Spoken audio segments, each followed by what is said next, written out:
Praise the Lord. Guys, uploaded na rin po ang aking FB Live dated April 4, 2024. Kung bago ka pa lang po sa aking channel, please consider subscribing po, like, share, and comment, and click the notification bell para ma-notify ka sa mga bagong videos ko pong gagawin. By the grace of God, ako po ay nag-upload ng mga katotohanan mula sa Panginoon, at by the grace of God, tayo po ay napagkatiwalang makapag-share po na kanyang mga salita, lalo tigit po ang kanyang second coming. Ako rin po ay nag-upload ng mga videos galing po sa Maturot Aral ng PMC Support Watch, maging ang mga music din po. So, salamat po sa patuloy na pag-support. God bless us all. His strength is perfect when all strength is gone. He'll carry us when we can't carry on. Wasting His power, the weak become strong. His strength is perfect. His strength is perfect. Good afternoon, everyone. So, today is April 4. Sorry. I'm too much nervous. Okay. Okay, so good afternoon. Today is April 4. And, what is this? Okay. Okay, we're going to greet first those people that has birthdays today. So, as usual, please bear with me. I'm too much nervous. Okay, sorry. Oh, sorry. Okay. So, to Bishop, wait. We'll start first by greeting those people. Happy birthday. Today is April 4. So, we want to greet happy birthday to Elder Sister Mary Ann Abalos. Happy birthday. And Brother June Gomez, happy birthday. Brother Manuel Romero, happy birthday. My sister Katleya Bonit, happy birthday to you. And to all the birthday celebrants, happy birthday, and God bless you more. That God will give you a strong body, and whatever you need, that God will provide. Glory to God. And today, okay, so I'm really sorry, okay, but because every day I get nervous. And you know, in the message of our beloved DEM, Bishop Jonathan Periol, actually he said, when he's doing the home pre, whatever, now it's home pre 15, we're doing the home pre crusade, he's not pressured that he's going to deliver the message, or he is in front of thousands of people. But me, I am pressured because of the English. Anyway, God will help me. So we'll start now. And before we start, I want to start with a short prayer. I told you I am not well versed in English, so kindly understand. I hope you understand. So we will do a short prayer to start with this Facebook Live. We'll start now. Father in heaven, thank you for today that you have given us this day to do this meditation, short meditation of your word, and to share some testimonies that will open the eyes of my viewers. Lord God, help us to understand your word and open our hearts to fully obey your words. and help those people that are sick today so that they will get healed, and for those people that are having some problems or troubles, help them, O Lord, O God. So we pray this in the name of Jesus Christ. Amen. Glory to God. Praise the Lord. Sorry, I'm really nervous. Okay, so I hope you understand. But you know, practice makes perfect. Whew. So for today, yes, I did the prayer before and after. I will pray because in the church, I told you before that in the church the motto is holiness and service unto God. So I'm sharing the word of God, so at least I will share in a proper manner, and of course in good service because I'm servicing people. And one more thing, too much nervous. What else? Okay. I will put time because really in my past FB live, I don't put like I will do my live at 3 o'clock, 4 o'clock, but this time I will do it like 3:30 to 4 o'clock. Like maybe I will start 3:30 or maybe I will start 4 o'clock because it depends with my body, with my health condition. So please bear with me. Okay. So and again, sorry, I'm not fluent in English. I'm doing this to glorify the Lord and to obey God. And again,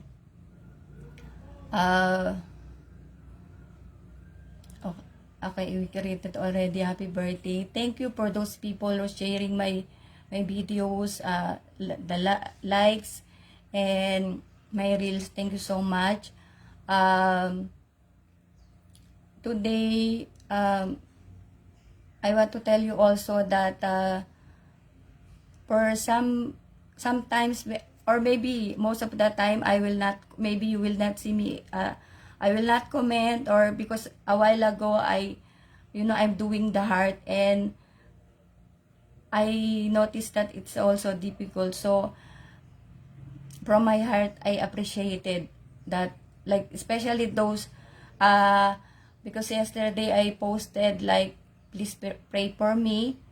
A lot of people are no, they put a comment, amen, amen, amen, like this, and everything. God can see my heart, that I appreciate it. Okay, so I will not cry. Okay, so I'm sorry, I'm so emotional every day, and you know this is the word of God. So and I want to share Permax to everyone because I know I told you that this is God sent for me, although now I don't have Permax.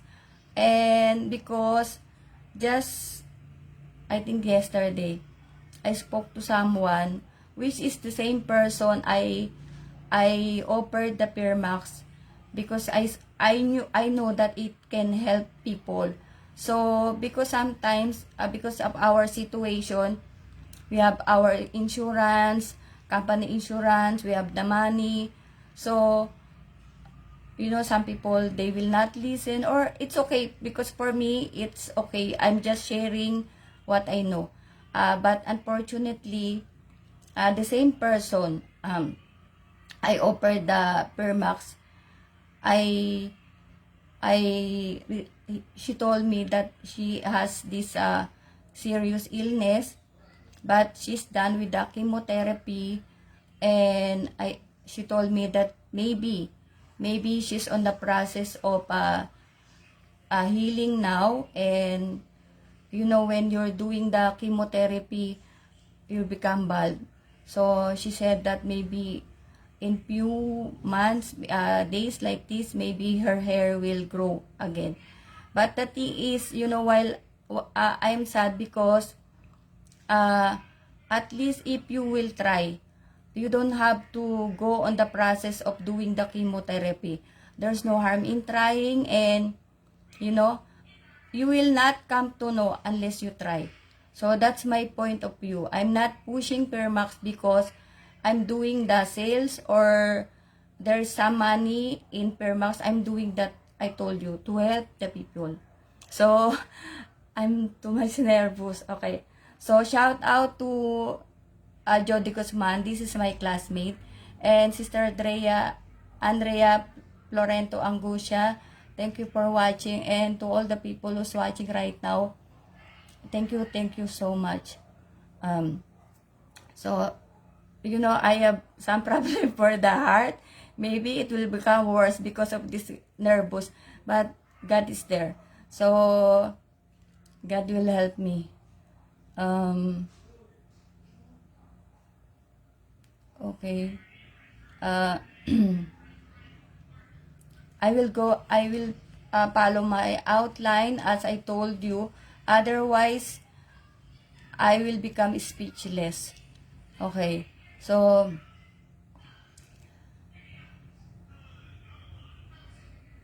and again, I want to, every time I'm saying this, that I am a proud port watcher. I am part of Pentecostal Missionary Church of Christ in the Port Watch. By the grace of God, I am 9 years, going to 9, this April 10, going to 9 years in my faith. So, glory to God.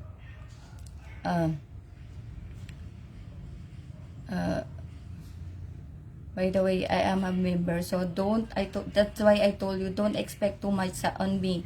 Okay? So, God is merciful. So, that's why I can talk in front of you. And by the grace of God, the church has 1,589 churches around the world and 74 countries. Every time I'm telling that. So, and we have also the website www.pmcc4w.org.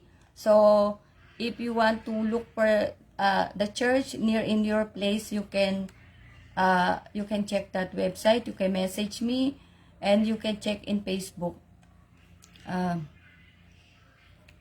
And Port Watch Nation, I'm requesting your prayers. You know what I mean. So for those people, sometime maybe you can include me in your prayers. And thank you in advance. You know, we have this brethren, Sister Maria Elizabeth Toledo Buwan. Actually, she is PWD, I think since birth, I guess. But maybe you can see her in Facebook. And she is also sharing the word of God. This is, I told you that sometimes your illness, one reason you are because of your sins. Another reason is to glorify the Lord. That the Lord is our great healer. So don't forget that. And another reason, of course, so that if we have some problems, like we are sick, we will more open that we should pray. We will ask the help of God that we will get healed. So, glory to God. And she is, what's this? I think she has the it's true that she has the problem in both eyes. I told you, I think this is since birth, and I will tell you honestly, she is one of, in my list of, I want to give Permax. Because, I know that Permax, can help her in, so that her eyes will be healed. So sorry for my English, okay? I don't want her to go into operation like me, brain operation, cesarean operation. If there is something that God gave, at least we can try first before. I told her, because several times I messaged her that if no one if your help, because she's asking help from the government. So I told her, if there is no yet the help from the government, luckily or fortunately I have this Permax. If you want, uh, you can try to use this is organic. So I said I will give you some bottles, maybe 2 bottles like this. Right now I don't have, okay, just I'm telling you that she's one of my in the list of those people I want to help, because I know for sure that Permax can help her this problem for the eyes. That's it. So glory to God. And also, actually only today, I did a covenant to God, because I told you that my past FB live, the last FB live I uploaded in YouTube is last August 22, 2023. So like I have 4 months or 3 months pending, and still no, I told God that give me at least 1 month to finish all these things this April. And also I told you that He asked me to go live simultaneously, FB live and YouTube live.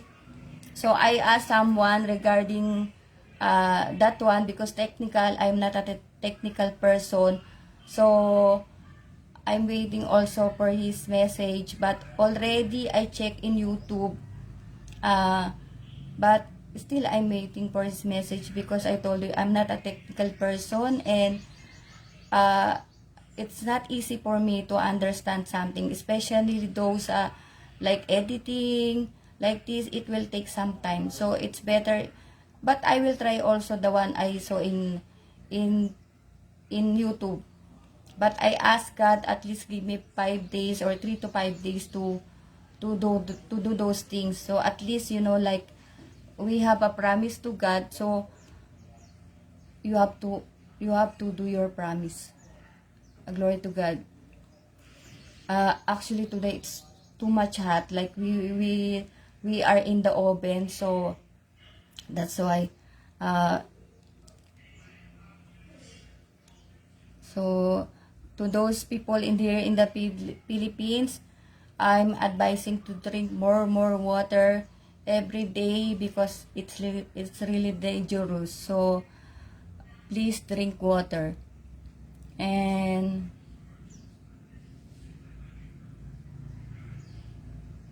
okay, I think I told this also so many times. Why? Because for some people, they will not understand why we are doing the testimonies. For us to be aware of our actions actually. And this not always bring back the past, but at least we put into practice what we have studied, how we become mature as a person, as a Christian, especially the believer. So and in the church, like I told you, in my past lives, past FB live, that when you go to church Sunday, that is Lord's Day, so you will you will do 3 kneel. You will kneel down 3 times. First is of course this is this acronym ACTS.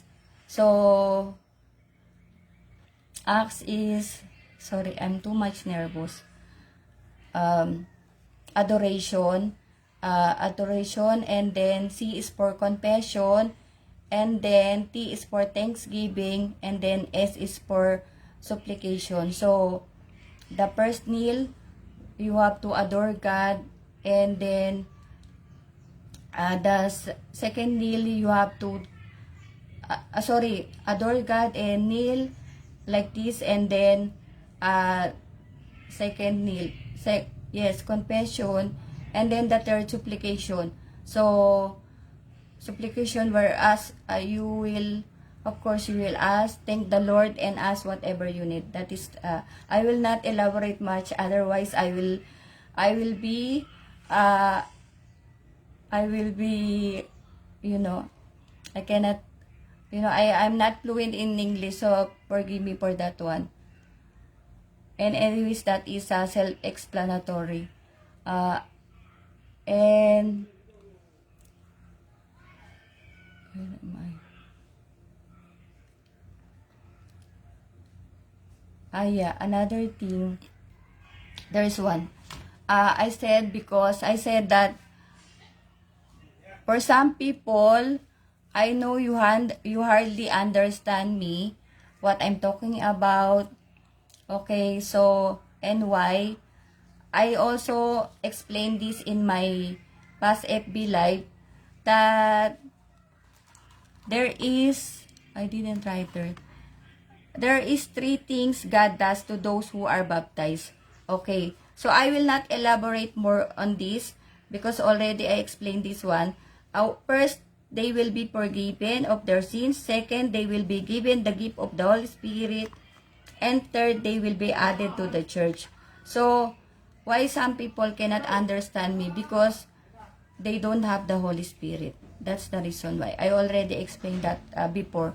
But that is not my, actually, it's very, very short live today. This is the pressure on me speaking in English because I'm not used to it. Okay, so that's why I'm too much nervous. And this one, I just want to share this because in fairness to my husband, we are all sinners. Okay, so we should admit that. Romans 3:23, that no one, I didn't put in my outline, all have gone fall short of the glory of God. I didn't put in my outline, sorry, I just put that we are all sinners. But you can find that one in Romans 3:23. So,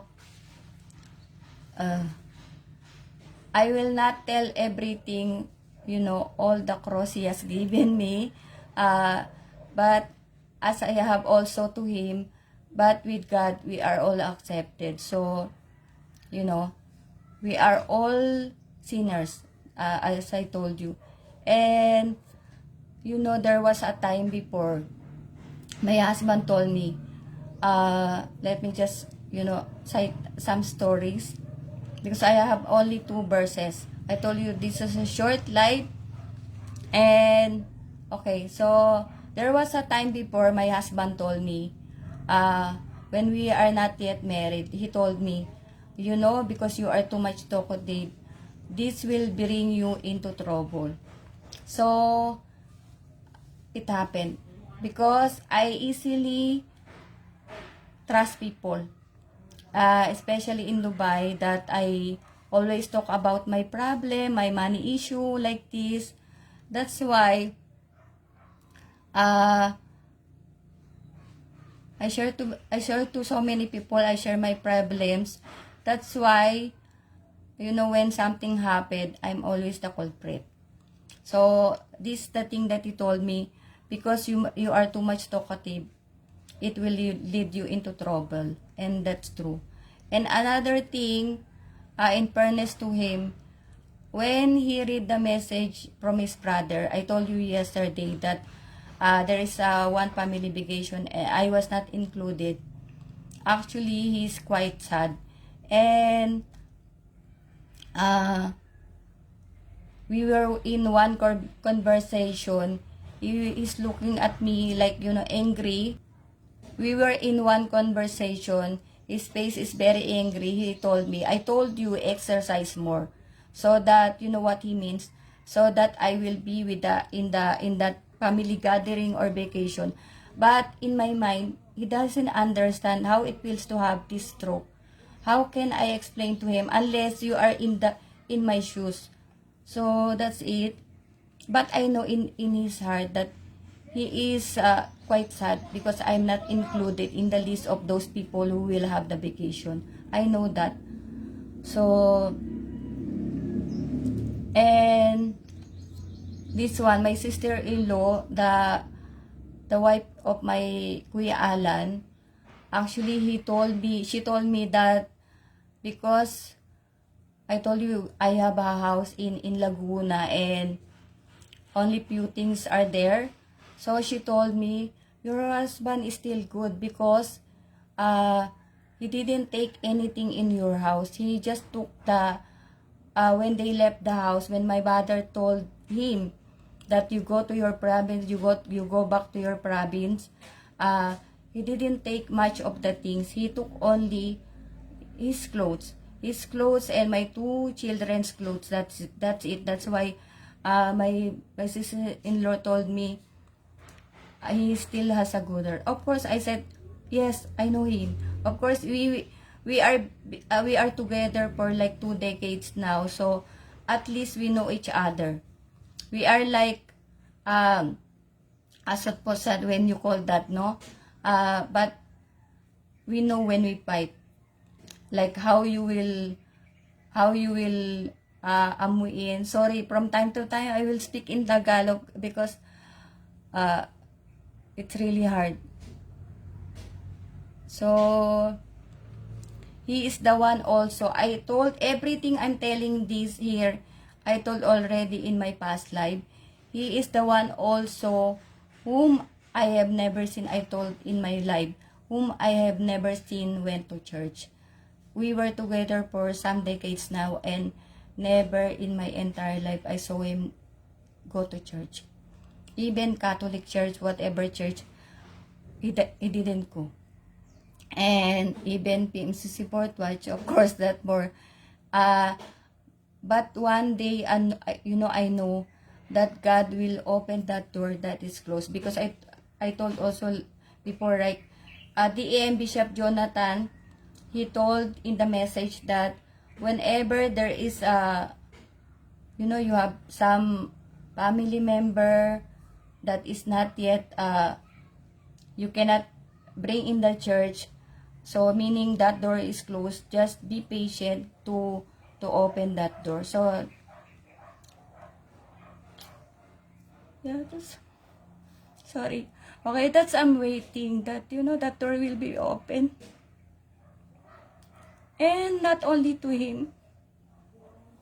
Okay, where am I?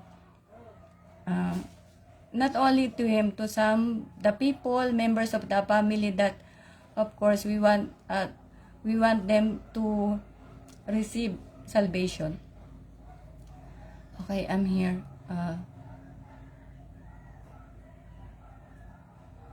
And he is also the one in my past live FB live, who asked me, because I told you that almost a year, 7 months, I'm looking for a church here in Pangasinan. So I message a lot of pretre. He's the one also asked me, because I have a lot of envelopes with me on my hand. I told him that somebody will come because already I contacted someone. So he asked me, what is that envelope for? So I told him this is the touch, but maybe I will explain to you and you will not understand. So he told me, you explain and why, maybe I will understand. Okay, so I told him, that's it. But we were arguing that time that because he's accusing the church like that. So my character, whenever there is someone who is accusing the church, because I know the church, but I told you before, I was like the same people who is accusing the church of for so many things. When he accused the church, or are you sure where they're putting your money, like this? I know where the apostle is putting the money, so I can defend the church. That's it. Glory to God. So he's the same person, and now he's not asking me anymore about those things about money, because I told you every time I have money, like he will do I will give my ATM for the withdrawal. And then after a while, like I will ask him to withdraw, let's say 4,000. After a while, I will say that I don't have any more money. He will be shocked that, where's your money? I said, don't ask anymore. So now he's not asking. So glory to God. And you know, my daughter also, I told you I have one child. She has spectrum disorder. So yesterday she has tantrums. For some reason, she has tantrums about the internet. Okay, because I can read her mind. And you know, I told these people when I came here from Laguna to here in Pangasinan, actually I told the people here, when I saw her, my daughter, I told them that do not treat her like a baby. If she need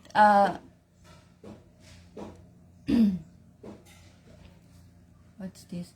If she need anything like this, you know, like it's not easy for, because if she wants something, they will give it to her. So I told them, don't treat her like a baby. Treat her like her age. So now, yesterday, she has tantrums because I told you about the internet. I told her, okay, be angry with mommy. Okay, now she stopped. Because for some time, they were seeing me. Of course, I'm going to church. Jaron is with me. And now I'm doing the live. So at least God is, you know, I told you, God is moving miraculously in our family, in our lives. So these things also, that's why I'm sharing that. I want to tell you that God's word has power. So don't lose hope that your family member is not yet what you could say, is not yet received the salvation, or is not yet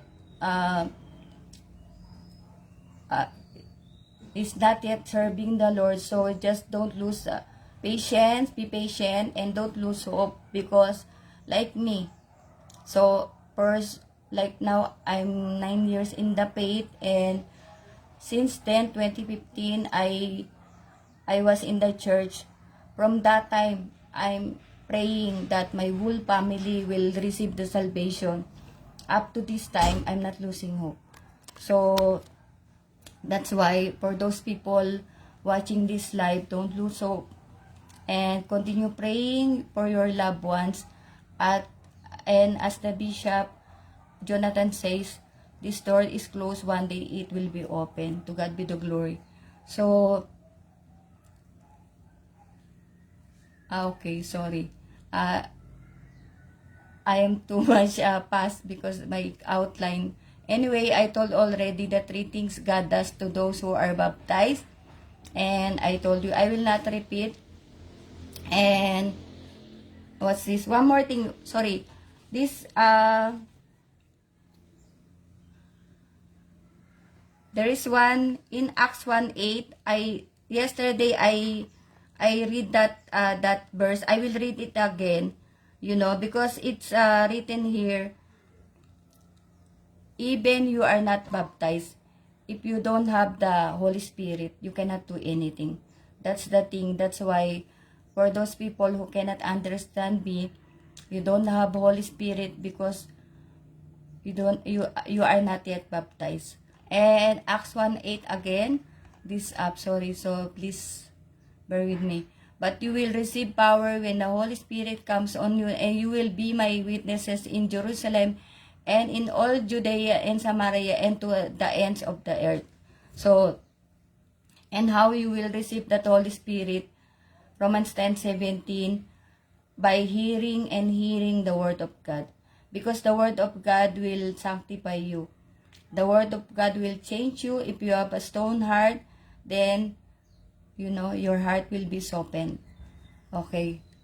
And gradually, slowly, you will understand things that, that what is wrong and what is right. because you have the Holy Spirit. And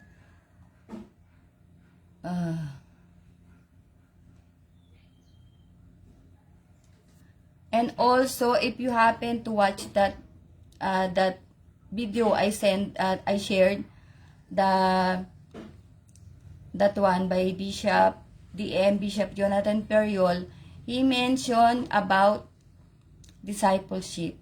Actually, this is very important. This is very important. In discipleship, you have to pray. You have to pray for everything and spend for them, listen to their problems, and spend some time with them. You know, you have to make effort to have disciples. It's true that it's very important. It's not only doing the baptism, but it's so important that they will stay in the church. And why? You know, in Revelation 20:12,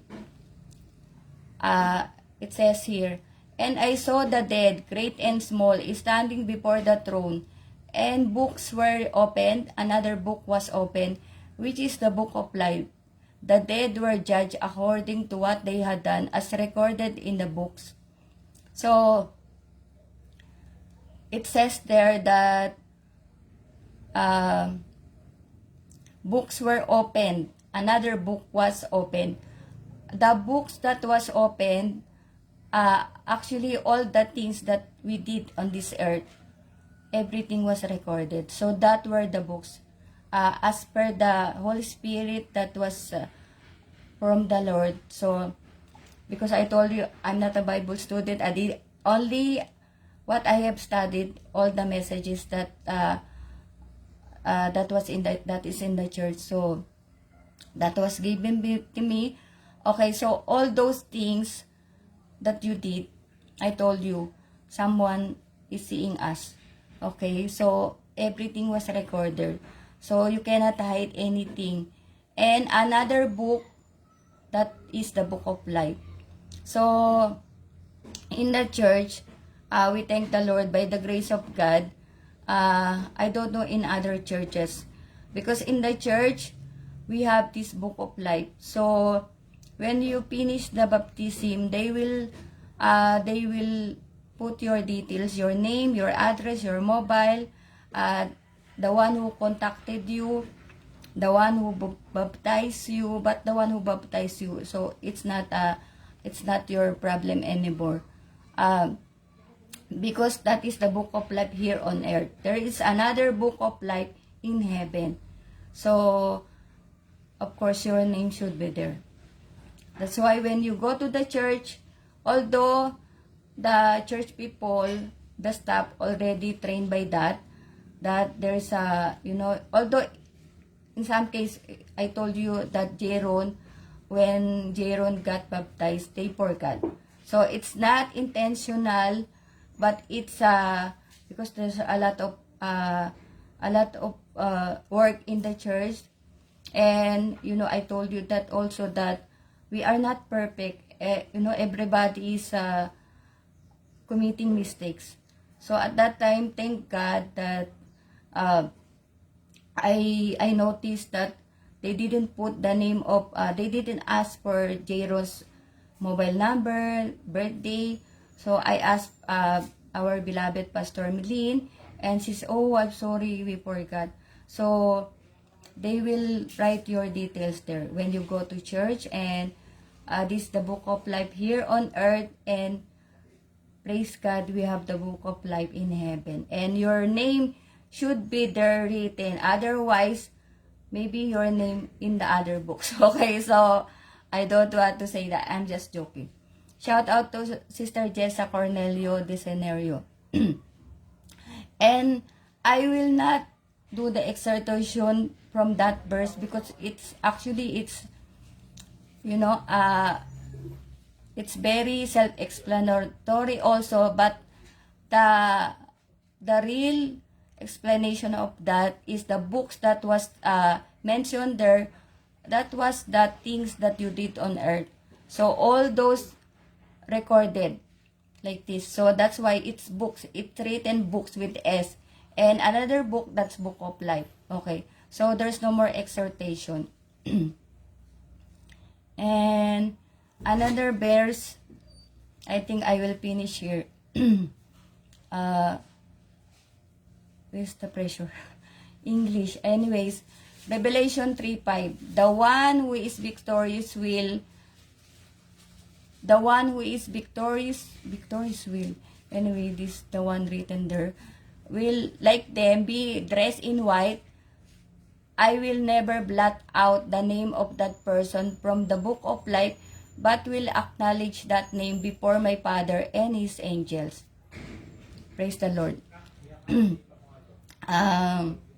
So I told you book of life, right? So in book of life, also there is a chance, even your name was written there, there is a chance also that it will be blotted. Blotted meaning it will be erased.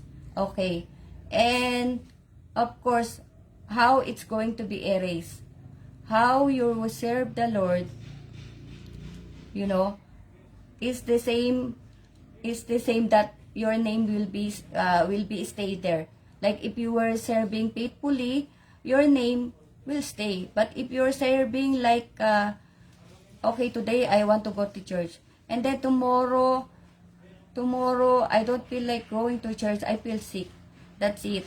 So that's why your name, maybe today it's there, maybe tomorrow or after some time it will be blotted. So it depends on how you do the service in God, to God. So shout out to Sister Maricel Anchoris, she's my classmate. And you know, there is this temptation and test. For example, myself, I was when I was not in the church, I have like this not for like I'm boasting. You know, I touch a lot of money, or you can say I have a lot of money because I was in a government company, I told you. And my salary is around like in Philippine peso almost 100,000 pesos. Okay.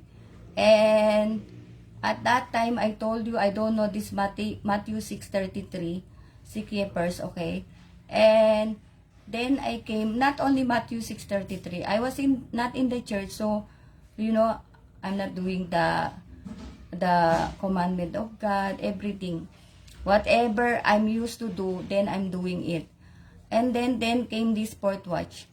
I knew about the tithing, the service, and all other things. I failed a lot of times, you know, but now God chose me. To God be the glory. Because I'm trying to please the Lord. And from that failure, of course, when you failed, you have to get up. Okay. So, and you know, God is the God of all chances. So, He knows your heart. He can see our hearts.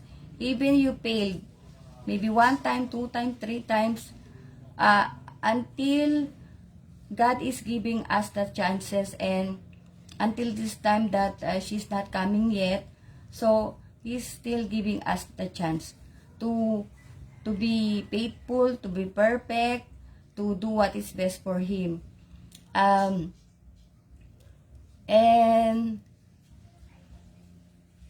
for example, about the job, I told also before, the brethren, when they choose the job, they will always check for, before that was Friday off, now it's Sunday by the grace of God, and before they will accept work or job, they will check first the day off.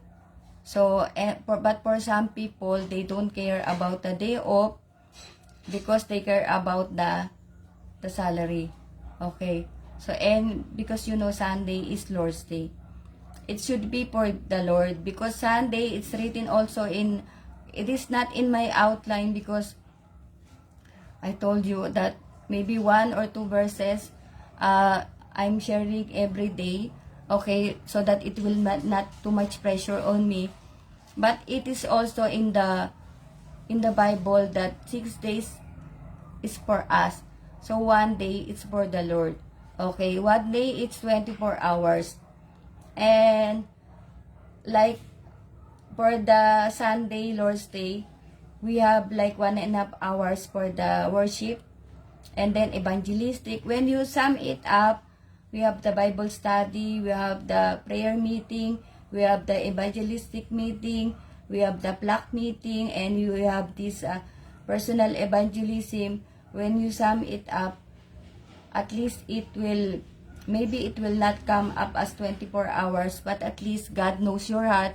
God knows what you did for Him. So at least you will pass the test. And this one also, like I'm saying about temptation and test. You know, God is Satan. Actually, Satan is doing the temptation and God is doing the testing. You remember this Job, the book of Job, that the Satan, he asked God that why don't we test Job, your faithful servant? If he is still faithful, if we will take everything from him. So God, he told Satan that okay, it's okay, you go and test him, but don't kill him. Okay, but by the grace of God, you know, Job has succeeded. And the same with God, like for me, okay, I will sample myself. This is the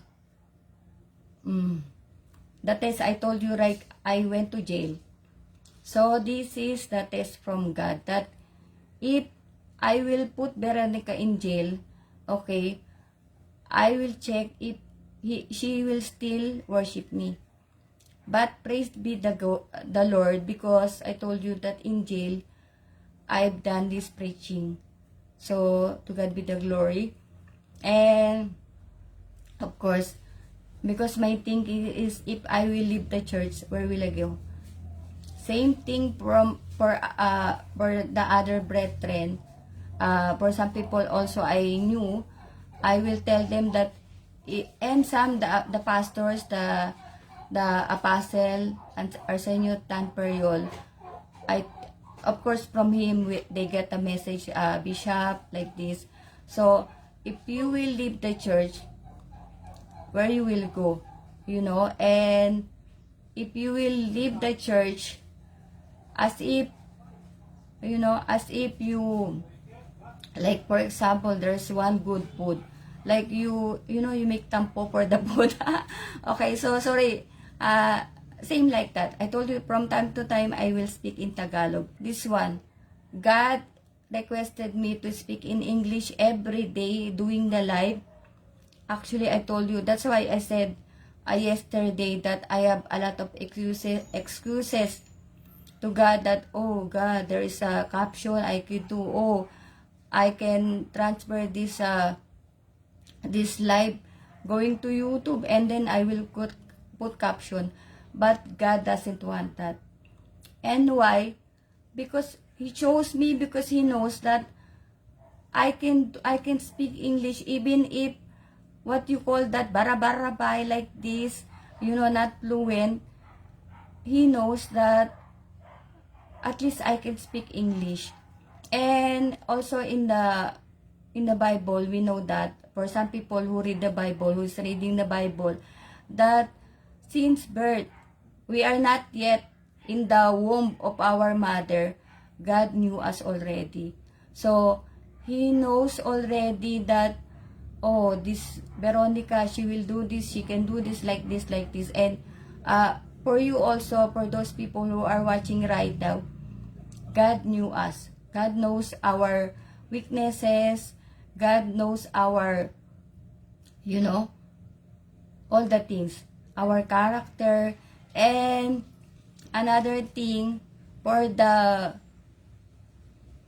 this is I think testing also, like, you know, I told you, if you have like illness like me, because I watch in the YouTube, you know, for some content YouTube videos that some people they if they have experienced illnesses like me, for example, stroke for like now going to 3 years, you will blame God.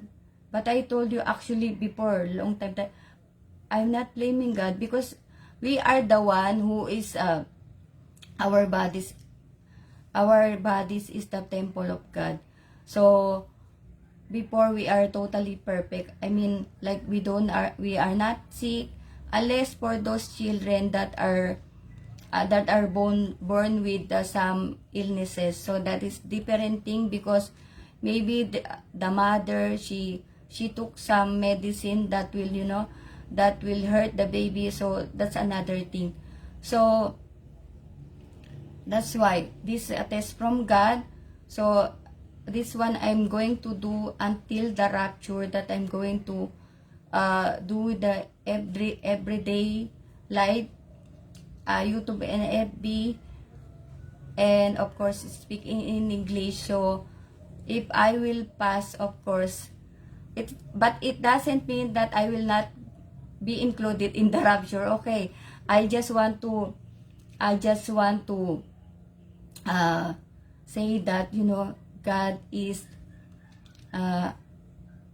what do you call this? God is a lovable God. God is of course we know that He is perfect, but He is not a kind of God that, okay, Veronica, she didn't pass the test because sometimes she's talking in Tagalog, sometimes she's talking, or sometimes he's not like that. I told you He can see our hearts. So we cannot hide anything. Like what I'm trying to say is, He can see that we are, like for me, for example, I'm doing my best. That even I'm not fluent in English, even I know that there's a lot of bashers. So because I want to obey God, still I will do what He wants me to do. Okay, so because He wants obedient child. Okay, and obedience is very important. And also that, sometimes if we have some family members or friend like this close to our hearts, like there is immediate death, sometimes we are blaming God why this happened and why He is strong today and then suddenly He's dead tomorrow, something like that. So, and I told also that we have our own, God is the one putting the, putting the date when you are going to stay here on this earth. So this is God's work. No, we cannot argue with that, and we cannot blame God, why this happened, because that is written in the Bible. Okay, so, and I don't want to elaborate more, otherwise I will be I don't have English anymore. Okay, so, and I want to say this, that before you, I think this is for some, when I'm sleeping a while ago, it just came to my mind that maybe this is I don't know how you call that, but before you teach others, teach yourself first. That is also the word of God, that you heard the word of God. So before you, like for me, before I will teach it to you, I should apply it to myself. Otherwise, how can you teach, how can you teach something that you didn't do yourself? Okay, so I will not elaborate more on that. And always remember, in everything we do here on earth, there is someone looking from above, that whom soon will be our judge. Okay, so glory to God. And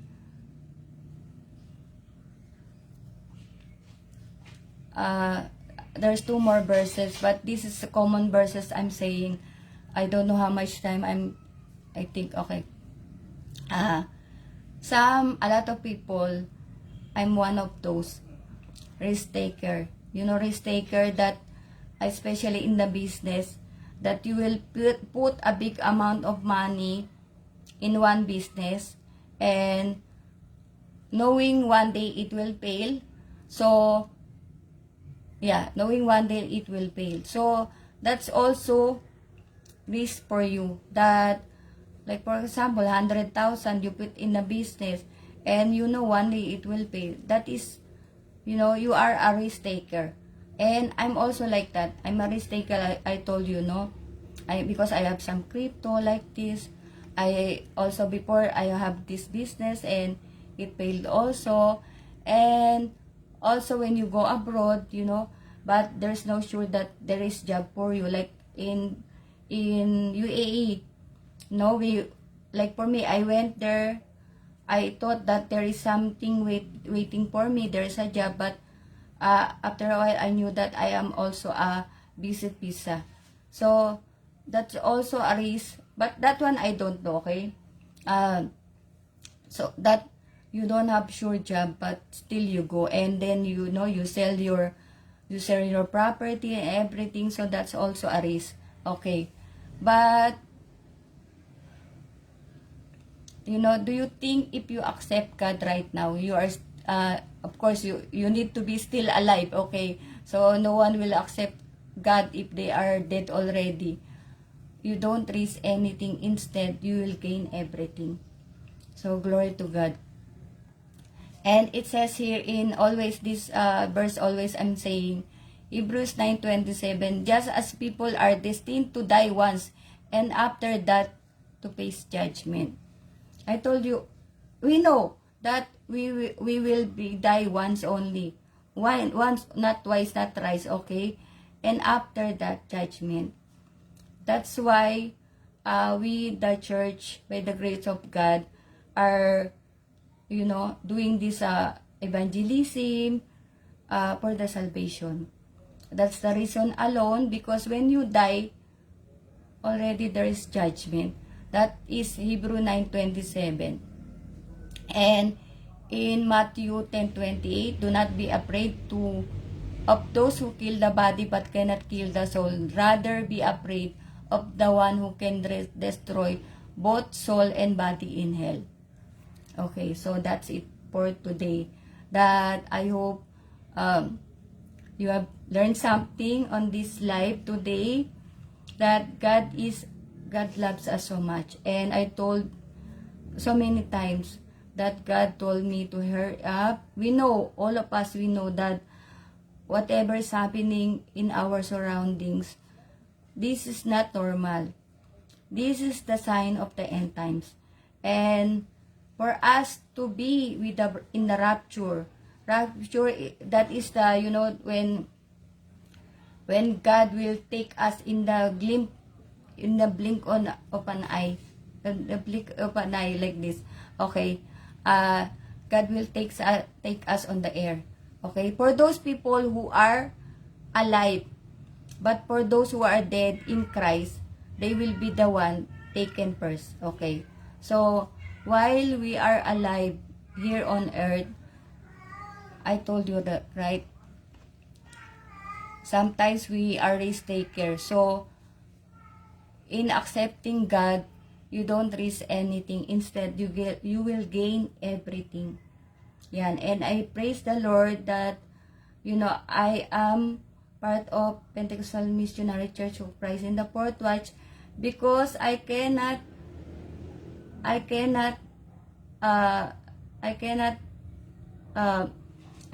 be in front of you, sharing the word of God without this God-sent Apostle Arsenio Tanperiol, Bishop Aldrin Palanca, Presbyter Eliasa Palanca, those people, those pastors who taught us about the word of God, how you will serve God in excellent manner, in perfect manner, because God, of course, God is a perfect God, okay? So He loves us so much. That's why there is evangelism. So while we are here on earth, and God, no one knows when He is coming. Okay, even I don't know. Okay, but in the Bible, it is written there that in the fourth watch, not literally saying PMCC fourth watch, ay in the fourth watch, ika-4 na pagpupuyat. Okay, that's it. I don't know, in the fourth watch, okay? So, that is written in the Bible.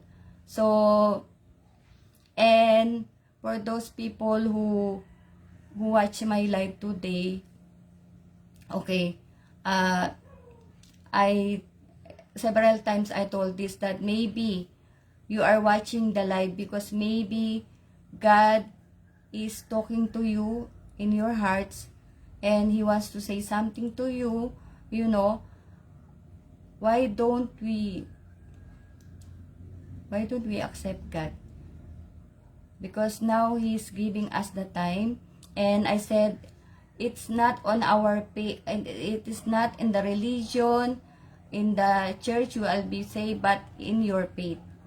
So as long as you believe that God, Jesus Christ is your Savior, is your Lord and Savior, you know, then of course you will be saved. So Mark 16:16, that for those who will believe and be baptized will be saved, and for those who will not believe and will not be baptized will be condemned.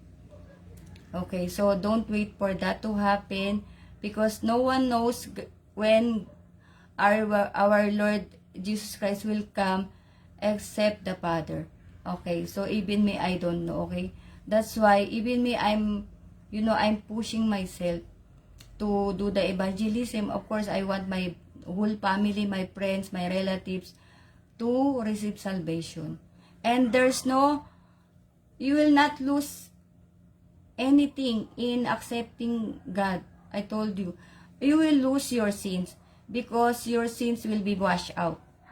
This for the baptism. Okay, so again, April 7, there is a home free in Batangas.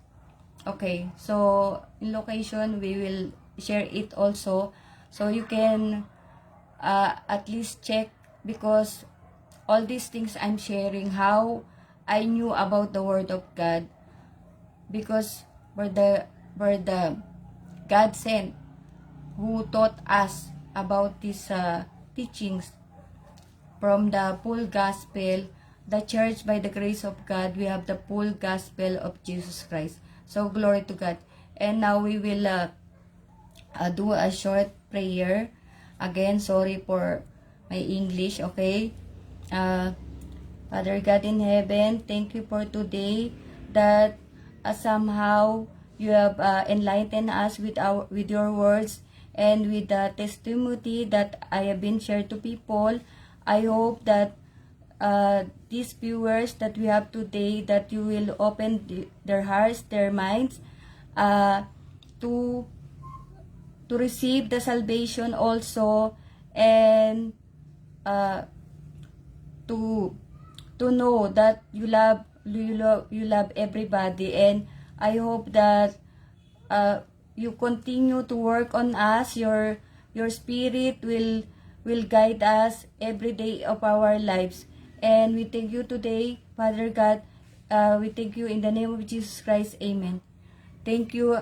Again, I'm sorry for my English. Okay, I'm not perfect. And thank you. See you all tomorrow, and God bless us all.